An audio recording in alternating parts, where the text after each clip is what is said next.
Selamat pagi dan selamat datang di Ibadah Bahasa Indonesia ICA. Sebelum kita mulai ibadah, berikut beberapa hal yang perlu Anda ketahui. ICA sedang membuka lowongan untuk full-time office admin. Jam kerjanya dari jam 9 pagi sampai jam 5 sore, hari Senin sampai Jumat. Bagi Anda yang berminat, silakan email CV Anda ke hrd@icasby.com. Kami akan mengadakan minggu penyerahan anak pada hari Minggu tanggal 26 Januari di dalam ibadah. Jika Anda ingin mendedikasikan anak Anda kepada Tuhan, scan kode QR ini dan mendaftar sebelum 22 Januari. Mari membuat hidup lebih baik dan mengubah kota kita. Bergabunglah dengan kami dalam penggalangan dana untuk membangun Community Leadership Center dan gereja di Surabaya. Cukup scan kode QR ini untuk berdonasi. Kunjungi juga stand CLC di lobi untuk mempelajari informasi lebih lanjut. Bersama-sama ICA, mari kita mengubah kota kita. Memberikan persembahan menjadi semakin mudah. Silakan scan QR Code di layar dengan menggunakan aplikasi bank Anda atau kunjungi icaspy.com/giving untuk informasi lebih lanjut.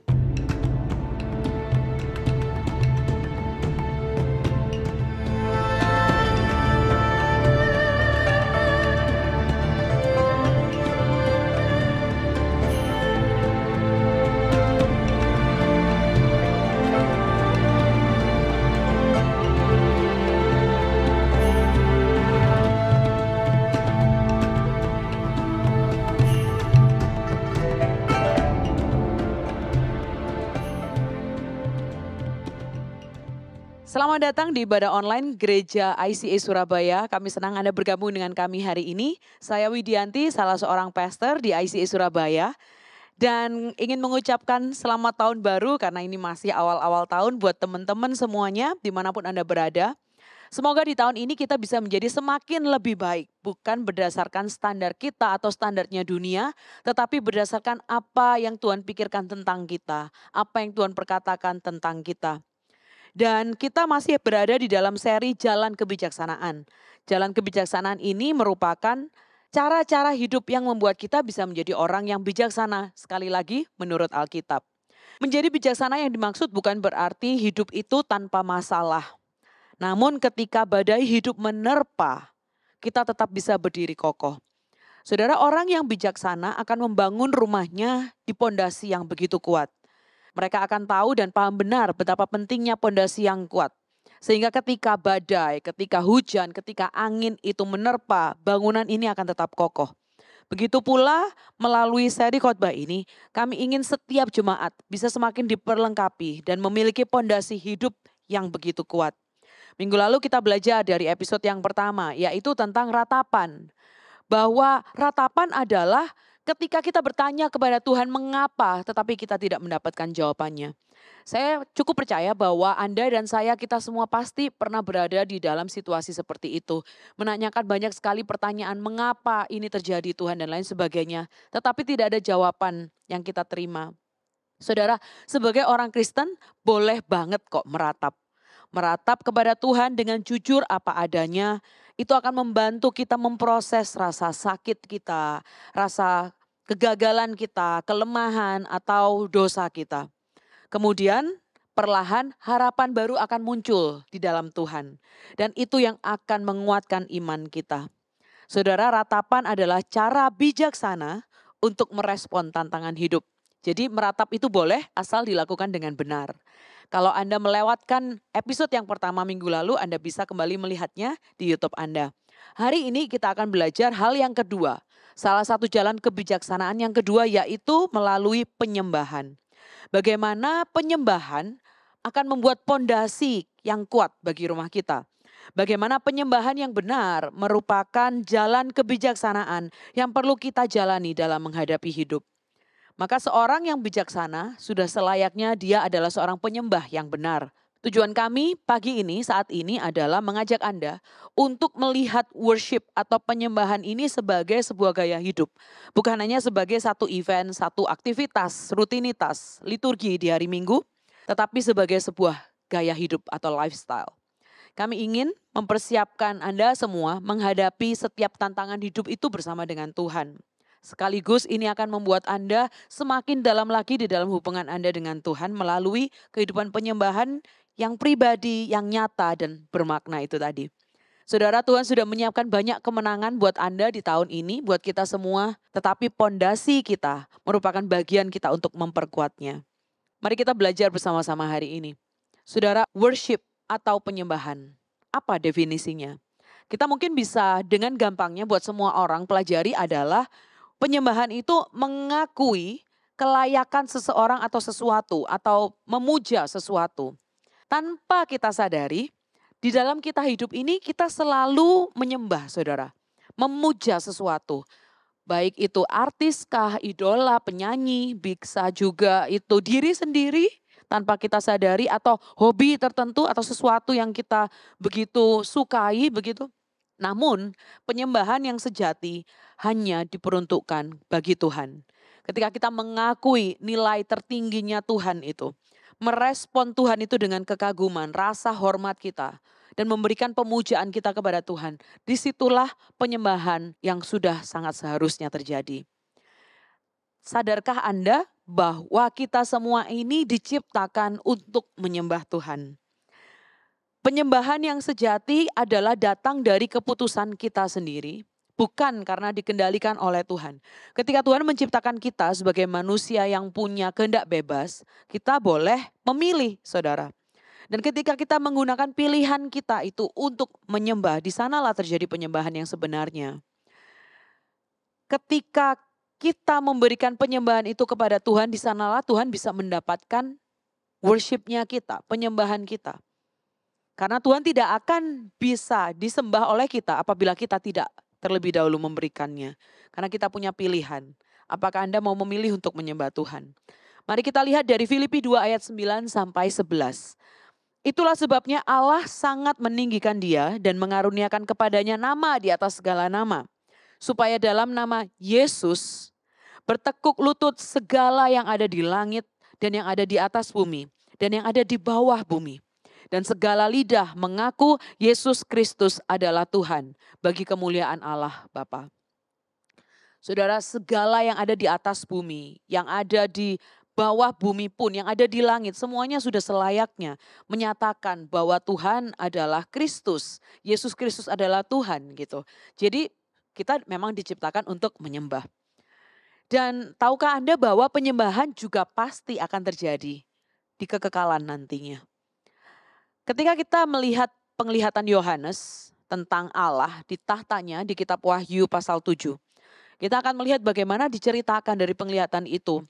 Pada nantinya kita akan berdiri bersama semua orang kudus yang sudah ditebus. Kita akan bersatu kembali dengan orang-orang yang kita kasihi, yang telah mati di dalam iman mereka. Semua ketidakadilan itu akan diperbaiki. Semua dosa-dosa kita sudah ditebus. Dan semua mata kita tidak akan basah lagi karena tidak ada lagi tangis air mata. Hati kita yang membara karena amarah itu tidak akan ada lagi. Kita akan menundukkan kepala kita akan mengangkat tangan kita di dalam kemenangan pujian. Dan yang kita lakukan adalah menyembah Tuhan. Penyembahan, saudara. Jadi penyembahan pun akan terjadi nanti di kekekalan. Nah, karena nanti akan terjadi itu di kekekalan, mari dari sekarang siapkan kita. Siapkan diri kita untuk menjadi penyembah yang benar. Dibalik ya cara pikirnya, bukan berarti ketika kita bilang, wah nanti kan akan terjadi penyembahan di kekekalan, ya sudah sekarang saya hidup semau saya. Saudara, karena itu akan terjadi di kekekalan, maka sudah harus kita siapkan dari saat ini. Buat saya, setiap kali saya mendapatkan kesempatan untuk memimpin pujian, atau kesempatan untuk bisa ambil bagian di dalam worship seperti itu, buat saya akan melihatnya secara pribadi sebagai sebuah kesempatan di mana saya bisa latihan satu kali lagi. Latihan untuk apa? Itu kan sudah hari-hanya gitu. Latihan untuk kekekalan nanti, saudara. Kenapa? Karena saya mau ketika nanti saya bisa menyembah bersama di hadapan Tuhan secara langsung, saya harus pastikan bahwa penyembahan itu sudah yang terbaik yang keluar dari saya. Dan kalau saya mau pada hari itu, saya berikan yang terbaik, sudah selayaknya saya latihan persiapkan diri dari sekarang. Maka setiap kali ada kesempatan untuk memimpin pujian, untuk bernyanyi buat Tuhan, buat saya pribadi itu adalah latihan satu kali lagi untuk memperbaiki diri. untuk bernyanyi dengan lebih baik lagi, untuk mengalami kedalaman yang baru lagi. Sehingga pada saatnya nanti tiba, saya bernyanyi di kekekalan buat Tuhan, menyembah Tuhan di sana nanti, itu sudah benar-benar yang terbaik yang saya berikan. Kita lihat dari Yohanes 4 ayat 23 dan 24. Setiap kali kita ngomongin tentang penyembahan atau worship, pasti banyak kali kita akan kembali kepada firman Tuhan yang satu ini. Konteksnya adalah ketika Tuhan sedang berbincang dengan wanita Samaria yang ada di sumur waktu itu. Dan di dalam percakapan mereka ada 2 ayat ini yang sangat menonjol yang akan kita bahas menjadi pondasi kita hari ini. Dan Anda bisa baca satu perikop ini karena begitu menarik. Bagaimana Anda melihat percakapan Yesus dengan wanita Samaria ini tentang penyembahan dan bagaimana itu mentransformasi kehidupan wanita Samaria ini. Saat ini mari kita baca bersama dari Yohanes 4 ayat 23 sampai 24. Tetapi saatnya akan datang dan sudah tiba sekarang bahwa penyembah-penyembah benar akan menyembah Bapa di dalam roh dan kebenaran.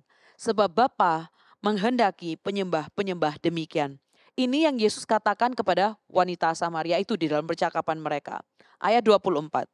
Allah itu roh dan barang siapa menyembah dia harus menyembahnya di dalam roh dan kebenaran. Ayat ini mengatakan bahwa Bapa datang ke dunia untuk menghendaki penyembah-penyembah yang menyembah Tuhan di dalam roh dan kebenaran. Itu yang dikehendaki oleh Bapa. Apabila kita tidak mempersiapkan diri menjadi penyembah-penyembah yang benar, apakah Bapa bisa menemukan kita sebagai penyembah yang benar? Saudara, buat saya pribadi, worship atau penyembahan itu adalah respon. Responnya saya terhadap pengenalan atau pewahyuan Tuhan buat saya. It is the response of the revelation of who God is for me gitu. Jadi bagaimana saya melihat Yesus? Bagaimana kemudian reaksi saya terhadap Yesus yang saya kenal atau saya lihat itulah worshipnya saya. Apabila kita hidup dengan benar, ada pengenalan Tuhan di dalam kebenaran. Ada juga Roh Kudus yang akan memampukan kita dengan tulus, apa adanya, sincere, bisa menerima dan memiliki pewahyuan tentang siapa Allah buat setiap kita. Di dalam elemen penyembahan harus selalu ada 2 hal ini, di mana ada kebenaran dan juga ada roh di dalamnya. Saudara, penyembahan juga tidak terbatas hanya kepada waktu atau tempat tertentu. Anda bisa lihat nanti di perikop ini. Di situ dinyatakan bahwa bukan tentang di tempat mana Anda menyembah, kapan Anda harus menyembah, bukan tentang setting seperti itu, tetapi penyembahan lebih dari itu semua. Penyembahan adalah gaya hidup, di mana kita menyembah Tuhan sebagai lifestyle-nya kita, gaya hidupnya kita. Bagaimana ceritanya penyembahan ini, yang dimana ini adalah sebuah responnya kita, pemujaannya kita kepada Tuhan yang kita kenal, bisa menjadi salah satu jalan kebijaksanaan. Kita akan bahas bersama hari ini. Penyembahan yang pertama, penyembahan mengakui keagungan Tuhan. Kita baca dari Ibrani 12 ayat 28 dan 29. Jadi karena kita menerima kerajaan yang tidak tergoncangkan, marilah kita mengucap syukur dan beribadah kepada Allah menurut cara yang berkenan kepadanya dengan hormat dan takut. Sebab Allah kita adalah api yang menghanguskan. Dikatakan tadi kita baca bersama, marilah kita mengucap syukur dan beribadah kepada Allah menurut cara yang berkenan kepadanya. Penuh dengan hormat, takut. Saudara, kita melihat keindahan dunia setiap harinya. Apalagi ketika Anda sedang pergi liburan ke tempat yang baru mungkin. Suasana yang berbeda dari biasanya. Seringkali kita melihat keindahan dunia yang nampak melalui semua pemandangan itu, melalui keajaiban dunia dan lain sebagainya. Di balik semua keindahan itu, ada sosok Tuhan yang menciptakannya. Ketika kita kagum akan semua pemandangan hal-hal yang indah itu, seringkali itu akan membawa kita memuji Sang Penciptanya. Wah, luar biasa banget ya Tuhan bisa ciptakan semua ini. Dan lain sebagainya. Saudara, keindahan itu akan membangkitkan rasa takjub, rasa hormat, rasa kagumnya kita. Hal ini mengundang kita untuk melangkah keluar dari dirinya kita dan menyadari bahwa kita ini hanyalah satu bagian kecil dari sesuatu yang jauh lebih besar. Ada banyak hal-hal besar di luar kita, begitu. Ada sesuatu yang jauh lebih besar daripada yang dapat kita pahami. Nah, pengakuan seperti ini merupakan titik mula dari penyembahan. Oleh karena itu ketika ada pengagungan di dalamnya, Anda bisa temukan ketika kita menyembah melalui lagu-lagu pujian, ada lagu yang sifatnya adoration, ada yang pengagungan kepada Tuhan. Karena kita acknowledge, kita memuja Tuhan yang begitu agung, Tuhan yang begitu luar biasa dalam kehidupan kita. Saudara, penyembahan yang benar akan mengalihkan fokus dari diri kita atau masalah kita kepada Tuhan dan semua kebesaran dan keagungannya. Itu hal yang pertama. Hal yang kedua, penyembahan menumbuhkan kerendahan hati. Penyembahan yang sejati seringkali terjadi justru saat kita sedang tidak baik-baik saja. Apakah itu juga terjadi dengan Anda? Karena ya buat saya seringkali itu yang terjadi. Di saat kita berada di titik terendah di dalam kehidupan kita. Seringkali di sanalah penyembahan yang paling bermakna itu muncul dari dalam diri kita. Ketika kita tetap memutuskan untuk mau menyembah Tuhan, melampaui semua rasa sakit itu, rasa perih itu, di sanalah terjadi penyembahan. Penyembahan tidak selalu menyenangkan. Terkadang penyembahan justru muncul dari hati yang diperas karena rasa sakit, sedih, hancur, atau mungkin kita sedang mengalami kehilangan. Selayaknya korban bakaran, saudara, korban bakaran yang harus dibakar di atas mezbah. Demikianlah akan keluar bau yang harum, bukan, dari korban bakaran itu. Begitu juga dengan diri kita. Justru ketika kita ada di dalam situasi yang tidak nyaman, tidak ideal, di sanalah muncul bau wewangian yang harum itu buat Tuhan. Saudara, salah satu momen penyembahan yang saya masih sangat ingat betul, yang paling berkesan juga salah satunya buat saya, adalah ketika harus memimpin ibadah kedukaan. Saat itu di dalam sebuah ibadah kedukaan ini ada puji-pujian di bagian awalnya. Dan setiap kali sebelum saya harus menyembah Tuhan, pasti mikir dulu dong lagu apa yang mau kita bawakan untuk mengajak jemaat bersama-sama memuji Tuhan melalui lagu-lagu itu. Yang aneh saat itu ketika saya bertanya sama Tuhan apa yang harus saya bawakan, muncul dua lagu ini saudara di dalam hati saya. Yaitu Goodness of God dan juga Immanuel. Lalu saya bilang sama Tuhan, aneh banget ya Tuhan, ketika ini di dalam konsepnya kedukaan, kenapa harus lagunya Goodness of God? Tapi saya lakukan saja, saya taat. Hari itu saudara hampir gak pernah melihat apa yang terjadi di mana ada kedalaman yang luar biasa di dalam hadirat Tuhan di tempat itu. Di Adijasa saat itu di rumah duka. Bersama dengan anak-anak yang ditinggalkan oleh almarhum saat itu. Bersama dengan teman-teman dari ICA lainnya. Dan kemudian mendengarkan testimoni dari anak-anak beliau. Bagaimana mungkin kita menyanyikan goodness of God di saat yang seperti itu. Di saat kehilangan orang tua mereka. Tetapi justru di saat itu mereka katakan mereka mendapatkan kelegaan. Mereka mendapatkan penghiburan yang begitu luar biasa dari Tuhan. Karena di saat terendah itu mereka dibawa untuk melihat kebaikan Tuhan yang selama ini sudah tetap terjadi dalam kehidupan mereka. Mereka bisa merayakan orang tuanya bersama-sama. Saudara, dan diingatkan kembali bahwa Allah yang Immanuel itu menyertai mereka. Jadi tidak harus sifatnya ideal, tidak harus settingnya harus ideal saudara sebelum kita bisa mempunyai penyembahan yang bermakna dengan Tuhan. Karena seringkali penyembahan yang begitu dalam justru kita temukan di saat hidup kita berada di titik terendahnya. Kita baca dari 2 Samuel 24 ayat 24, ini salah satu ayat favorit saya ketika kita ngomongin tentang penyembahan. Sekali lagi konsepnya adalah, settingnya adalah konteksnya ketika Raja Daud sedang mencari-cari tanah untuk bait Allah, untuk dia mendirikan bait Allah. Lalu dia menemukan tanah yang dimiliki oleh Arauna. Dan inilah perbincangan Arauna dengan Raja Daud. Ini yang Daud perkatakan kepada Arauna, bukan begitu, melainkan aku mau membelinya, yaitu membeli tanah itu daripadamu dengan membayar harganya. Sebab aku tidak mau mempersembahkan kepada Tuhan Allahku korban bakaran dengan tidak membayar apa-apa. Lalu kemudian Daud membeli tempat pengirikan dan lembu-lembu itu dengan harga 50 shikal perak. Saudara, seorang raja ketika dia mengingini tanah, tentu saja warganya mengizinkan silakan raja pakai. Apalagi ini untuk tempat ibadah nantinya, ini untuk bait suci pada akhirnya. Tetapi yang Daud katakan adalah aku tidak mau mempersembahkan korban bakaran kepada Tuhan tanpa membayar harganya. Saudara, Raja Daud tetap memilih membayar harganya karena dia tahu ini buat Tuhan. Harga itu bisa bermacam-macam, saudara. Setiap orang di setiap musim bentuknya bisa berbeda. Bisa jadi waktu kita yang kita berikan.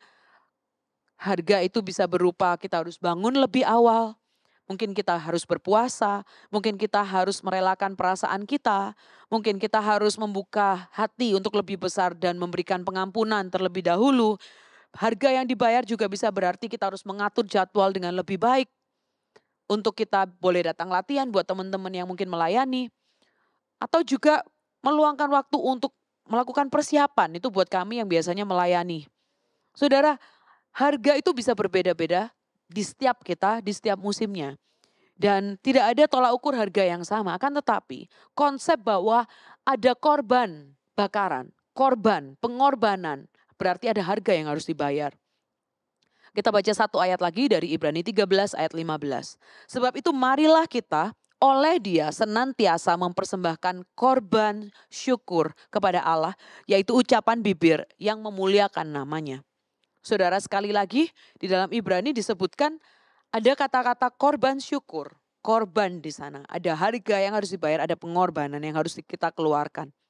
Saat penyembahan dilakukan dengan membayar harganya, saudara, itu membutuhkan kerendahan hati dari kita untuk bisa melakukannya. Rendah hati juga berarti posisi tahu diri. Tahu posisi kita adalah manusia dan Dia adalah Tuhannya kita. Tahu posisi bahwa kita bukanlah siapa-siapa di hadapan Tuhan. Rendah hati karena kita melakukan apa yang seharusnya kita lakukan sebagai manusia. Jadi penyembahan itu merupakan salah satu jalan kebijaksanaan. Karena poin yang kedua, penyembahan akan menumbuhkan kerendahan hati kita. Hal yang ketiga, saudara, penyembahan itu mengubah pikiran, sikap, dan karakter kita. Ada transformasi yang terjadi di dalamnya. Saudara, penyembahan memiliki kekuatan, ada power di dalam penyembahan itu untuk mengubahkan kita. Karena mengubah perspektifnya kita terhadap kehidupan. Saat kita menyembah, fokus kita teralihkan dari diri dan masalah kita, tetapi teralih dan menjadi fokus kepada Tuhan. Kita melihat kepada Tuhan. Kita melihat kepada kebenaran tentang Tuhan dan siapa karakternya Tuhan yang kita sembah itu. Itu berarti mengalihkan fokus kita dari masalah-masalah ini, dari pergumulan kita kepada kuasanya, kepada kecukupannya Tuhan, keagungannya Tuhan tadi. Kemudian kita menjadi diingatkan bahwa sebenarnya Tuhan adalah jawaban utama dari semua yang kita perlukan. Solusi utama dari semua permasalahan yang kita punya atas kebutuhan kita. Nah, transformasi inilah yang dapat mengubah depresi menjadi kegembiraan. Transformasi di dalam penyembahan ini bisa mengubahkan keraguan menjadi kepercayaan. Dari rasa takut menjadi keberanian. Dari rasa khawatir menjadi sebuah ketenangan atau kedamaian di dalam Tuhan. Saudara, penyembahan yang benar akan memperbarui pikiran-pikiran kita dan juga hati kita. Menyelaraskan kita dengan kebenarannya Tuhan. Lalu kemudian hati ini akan dipenuhi dengan kedamaian Tuhan. Bahkan di tengah kesulitan sekalipun. Contohnya di dalam Alkitab. Kalau Anda baca dari Kisah Para Rasul 16, di mana Paulus dan Silas, mereka menyembah Tuhan yang kemudian memberikan perubahan di dalam situasi yang mereka hadapi. Mereka ini sedang dipukuli, mereka dipenjarakan, mereka dihina. Tetapi mereka memilih untuk berdoa, lalu kemudian menaikkan pujian kepada Tuhan. Mereka menaikkan pujian kepada Tuhan di tengah malam saat itu, di dalam penjara. Itu yang memberikan mereka pandangan yang baru dan kekuatan yang baru, mengangkat hati mereka mengatasi keadaan yang mereka lihat. Dan tanpa mereka sadari, Tuhan pakai ini menjadi kesaksian bagi orang-orang lain di sekitarnya yang melihat mereka melakukan itu.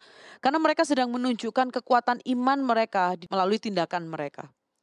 Saudara, menyembah di saat-saat penuh tantangan akan membentuk kembali hati kita untuk semakin percaya kepada Tuhan.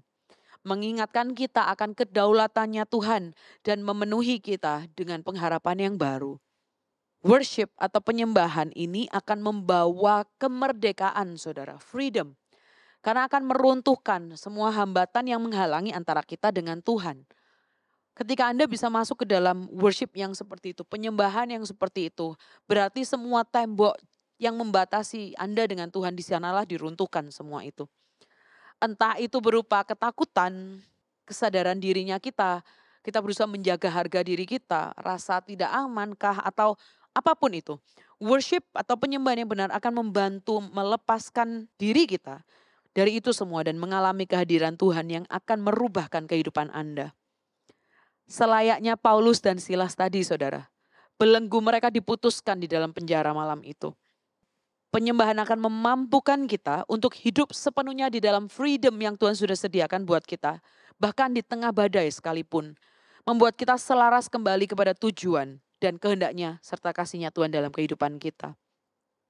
Saudara, manusia ini kan kita diciptakan dengan tubuh kita, dengan jiwa kita, dan juga dengan emosi dan perasaan, bukan? Lirik-lirik lagu dan nada-nada di dalam sebuah lagu itu memang menyentuh emosi atau perasaannya kita. Dan Tuhan pun bisa bekerja melalui lagu dan pujian itu bekerja dalam dirinya kita. Bukan berarti bahwa penyembahan hanyalah sebuah luapan emosi belaka. Dan apabila penyembahan yang terjadi hanya di batas emosi, maka itu bukanlah sebuah penyembahan yang benar. Sekali lagi penyembahan harus dilakukan dengan roh dan kebenaran. Nah, lagu atau nada-nada lagu-lagu itu di dalam liriknya juga seringkali meletakkan kata-kata di mulut kita dan mewakili emosi atau perasaan yang kita nggak bisa sampaikan sendiri. Bukankah itu yang terjadi? Seringkali lirik lagu yang kita nyanyikan bukan sebatas nyanyian, saudara, tetapi menjadi pernyataan iman kita, menjadi deklarasi iman kita. Kita tanpa kita sadari, kita perlahan mengaminkan apa yang kita nyanyikan. Dan di sanalah permulaan transformasi itu boleh terjadi. Cara pikir kita boleh menjadi diperbaharui, iman kita boleh semakin dikuatkan. Di sanalah yang biasanya terjadi gitu. Lirik yang kita ucapkan sebagai pernyataan iman kita menunjukkan bahwa iman kita lebih besar dari sekedar perasaan atau emosi kita belaka. Itu yang terjadi, transformasi yang terjadi. Dan semua itu akan align, menyelaraskan kita kembali kepada yang seharusnya, yaitu jalan kebenaran Tuhan. Meletakkan kita kepada pikiran yang seharusnya, mengarahkan bagaimana kita harus menyikapi suatu masalah dan bagaimana itu harus membentuk karakternya kita. Pasti itu terjadi, saudara. Setiap bulan kami tim worship di ICA West khususnya, setiap bulan kami selalu ngumpul, mengajak teman-teman yang bisa untuk berkumpul. Dan apa yang kita lakukan di dalam ngumpul itu gak ada agenda apapun, saudara. Yang kita tahu kita akan memberikan ruang buat Tuhan untuk memimpin kita dalam menyembah. Jadi tidak ada spesifik lagu yang kita tentukan, tidak tahu flow-nya seperti apa, tidak tahu song map-nya, sequence-nya seperti apa dan lain sebagainya. Kita sengaja memberikan ruang seperti itu karena menurut saya penting bagi setiap teman-teman yang memimpin pujian di hari Minggu untuk terlebih dahulu mempunyai kedalaman di dalam penyembahan mereka secara pribadi kepada Tuhan. Karena apabila mereka sudah mengalami penyembahan itu dengan dalam, antara mereka dengan Tuhan secara personal terlebih dahulu, maka ketika mereka harus memimpin orang lain, mereka tahu kemana orang-orang ini harus dipimpin. Bagaimana hadirat Tuhan, bentuknya seperti apa, bagaimana cara nyampai ke dalam hadirat Tuhan itu. Ini yang kita lakukan. Karena kita tahu benar bagaimana hidup ini harus terlebih dahulu diubahkan sebelum kita bisa mengajak orang lain untuk melakukannya. Dan bukan berarti bahwa ketika saya sampaikan contoh ini, maka apabila Anda menyembah, maka Anda harus menjadi teman-teman yang memimpin pujian. Atau sebaliknya, oh karena saya bukan pemimpin pujian, jadi saya nggak usah bingung-bingung mempelajari bagaimana itu penyembahan pribadi. Saudara, bukan begitu konsepnya. Tetapi yang saya mau garis bawahi adalah, saya melihat ada banyak perubahan secara pribadi di dalam setiap teman-teman yang melakukannya. Melihat kembali bagaimana mereka menjadi pribadi yang lebih kuat di dalam Tuhan. Ada perubahan hidup, perubahan pola pikir. Yang tadinya mungkin lebih cepat marah, mereka menjadi lebih bisa sabar. Dan lain sebagainya, saudara. Karena ketika kita mengizinkan Tuhan dan Roh Kudusnya bekerja, ada banyak hal yang Tuhan bisa lakukan. Tuhan mengasihi kita, menerima kita apa adanya. Kan tetapi kasih Tuhan jauh lebih besar dari itu. Tuhan mengasihi kita dan tidak mau meninggalkan kita di sana. Dan penyembahan ini adalah salah satu cara di mana orang bijaksana akan membangun pondasi yang kuat di dalam kehidupannya karena punya kehidupan penyembahan yang kuat. Lalu bagaimana Anda bisa mempunyai kebiasaan menyembah Tuhan? Ulangan 6 ayat 5. Kasihilah Tuhan Allahmu dengan segenap hatimu, dengan segenap jiwamu, dan dengan segenap kekuatanmu. Anda bisa menyembah Tuhan dengan segenap hatimu, jiwamu, dan juga kekuatanmu. Saudara, ketika kita katakan bahwa penyembahan itu adalah kebiasaan orang bijaksana, maka itu adalah sesuatu hal yang perlu kita kembangkan. Sesuatu hal yang perlu kita biasakan. Ada saatnya ketika hidup kita dipenuhi dengan sukacita. Dan pujian itu akan mengalir dengan begitu mudahnya. Karena kehidupan sedang ada di atas gunung gitu ya. Semuanya sedang baik-baik saja. Tetapi juga ada saat di mana kita hanya mampu menyembah di dalam air mata kita. Sambil menangis. Kita merasa tidak ada orang lain yang memahami apa yang terjadi. Ada saat di mana Anda tidak bisa mengeluarkan apa yang menjadi ganjalan atau struggle pergumulan Anda. Tetapi di dalam penyembahan, di sanalah kelegaan itu terjadi. Di sana kita mengizinkan Roh Kudus untuk boleh meminister kita, melayani kita dan merubahkan kita. Kuncinya adalah tetap datang kepada Tuhan dan terus mencari wajahnya Tuhan. Again and again menyerahkan hatinya kita meskipun kita sedang hancur atau jauh dari sempurna. Saudara, jangan tunggu Anda sempurna untuk Anda kemudian datang masuk dalam penyembahan Anda kepada Tuhan. Kita tidak akan pernah sempurna. Dan kabar baiknya, Tuhan menerima kita apa adanya. Justru di sanalah ada penyembahan yang paling murni. Ketika kita apa adanya tanpa topeng. Lagi pula ketika kita pakai semua topeng kita, Tuhan tahu apa yang ada di dalam hati kita. Tips penyembahan lainnya yang bisa saya berikan adalah ketika sudah sampai di saatnya penyembahan, mungkin yang Anda punya adalah hanya 20 menit di dalam hari Minggu Anda apabila Anda tidak punya penyembahan di dalam waktu pribadi Anda. Ketika Anda di dalam 20 menit itu saat sesi ibadah, sesi penyembahan di dalam ibadah hari Minggu, saudara nggak usah pikirkan kanan dan kiri lagi. Katakan kepada diri Anda bahwa this is between me and God. Ini adalah antara aku dengan Tuhan. Anda masuk ke dalam ruang yang Anda buat itu.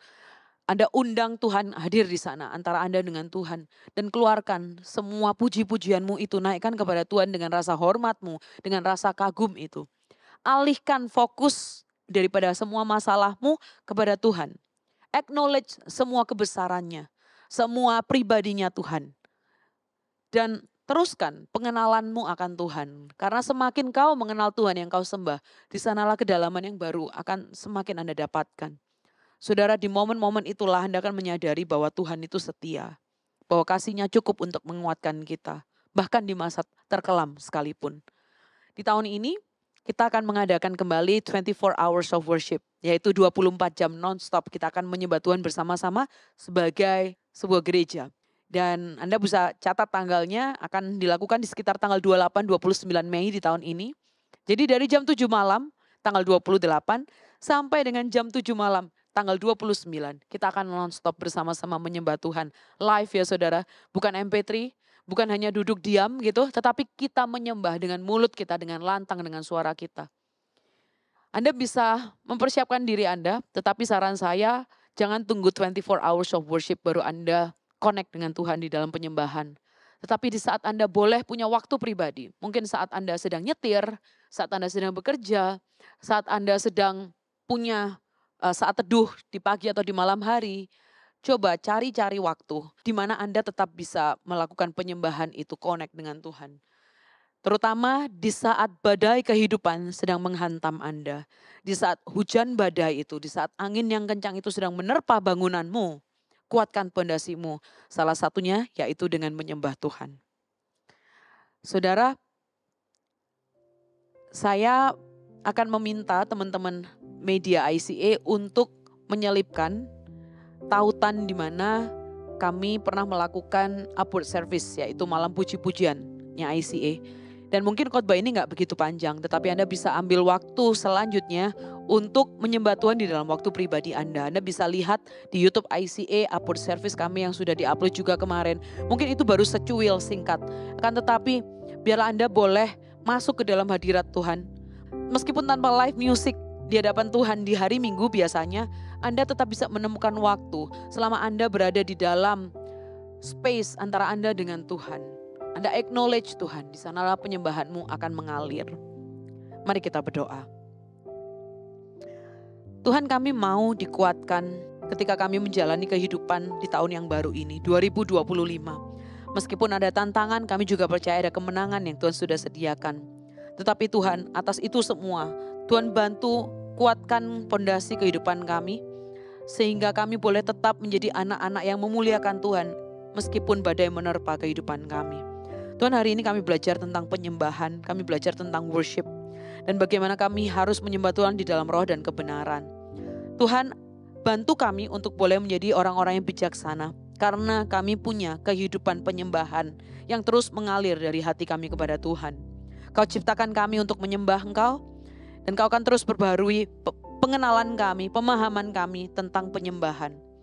Biarlah setiap penyembahan, setiap kali kami punya kesempatan untuk melakukannya, itu akan menjadi korban bakaran yang harum dan menyenangkan hatinya Tuhan. Aku berdoa untuk Roh Kudus, kiranya Kau hadir, hadirat-Mu hadir, menyertai setiap jemaat-Mu yang menyaksikan ibadah hari ini, yang bersama-sama beribadah hari ini. Di saat mereka mulai mempelajari dan mempraktekkan yang namanya penyembahan, Tuhan, kiranya ada kedalaman yang baru, dan hal yang sama hamba perkatakan kepada ICA, kepada gereja ini Tuhan, bahwa kami mau melihat jemaat-Mu akan menyembah Tuhan di dalam kedalaman yang baru, di dalam kebebasan, kemerdekaan yang baru yang mereka belum pernah rasakan sebelumnya. Tuhan, biarlah ada kebebasan mereka mengekspresikan penyembahan mereka kepada Tuhan. Dan jangan biarkan lagi Tuhan ada di antara kami yang datang dengan cara pikir yang salah, di mana melihat itu sebagai konser, atau apabila kami senang kami melakukannya. Tuhan, penyembahan bukan tentang diri kami, tetapi tentang menyenangkan Tuhan. Biarlah fokus itu boleh diubahkan dari diri kami kepada Tuhan. Dan ketika itu terjadi Tuhan, izinkanlah Roh Kudus-Mu Tuhan untuk boleh memperbarui hati, pikiran, sikap hidup kami, karakter kami. Sehingga Engkau semakin temukan kami, dimurnikan, dan semakin menyenangkan hatinya Tuhan. Terima kasih Bapa, jaga kehidupan setiap kami, dan biarlah kami terus membiarkan Tuhan menjadi center kehidupan kami, menjadi titik tengah kehidupan kami, dan segalanya akan mengikuti bagaimana Tuhan bekerja dalam kehidupan kami. Segala puji, kemuliaan kami kembalikan kepada Tuhan yang sudah selayaknya menerima hormat kami. Di dalam nama Tuhan Yesus kami berdoa. Amin. Saudara, terima kasih sudah bergabung dengan kami. Sekali lagi Anda bisa luangkan waktu untuk penyembahan secara pribadi. Anda bisa klik tautan upward service itu, atau juga lagu pujian yang lainnya, dan lanjutkanlah untuk menyembah Tuhan. Pastikanlah pondasi hidup Anda semakin diperkuat. Terima kasih, Tuhan Yesus memberkati. Kami senang Anda bergabung dengan ibadah ICA hari ini. Selamat berakhir pekan dan sampai jumpa minggu depan. Tuhan berkati Anda dan keluarga. ICA sedang membuka lowongan untuk full-time office admin. Jam kerjanya dari jam 9 pagi sampai jam 5 sore, hari Senin sampai Jumat. Bagi Anda yang berminat, silakan email CV Anda ke hrd@icasby.com. Kami akan mengadakan minggu penyerahan anak pada hari Minggu tanggal 26 Januari di dalam ibadah. Jika Anda ingin mendedikasikan anak Anda kepada Tuhan, scan kode QR ini dan mendaftar sebelum 22 Januari.